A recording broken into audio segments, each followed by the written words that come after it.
Quick video test. I'll go from dead. Got it on. I think it was the repo. So wiggle this out. We have the same behaviour you were seeing. Can't get anything going. Just fiddled with that a bit and now I've rewired it. I'll plop that back in. Double whammy. I do love the double whammy. It tends to be messy. There you go.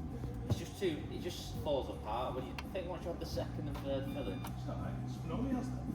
Good. So we've got UPS on and then the outlets will 3 seconds staggered start.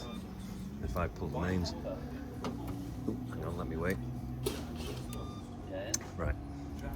It stays on with no mains. Back in. What I find, bacon goes with brown sauce, sausage goes with ketchup. Looks good. That's sort of how I feel. Here we are. Bit of software. Outlets are on. No, I am normally brown sauce, but The only thing you can see is the end of battery life, but the battery is new. I think that's something I can't get rid of. So we'll have that orange light on and it's flashing.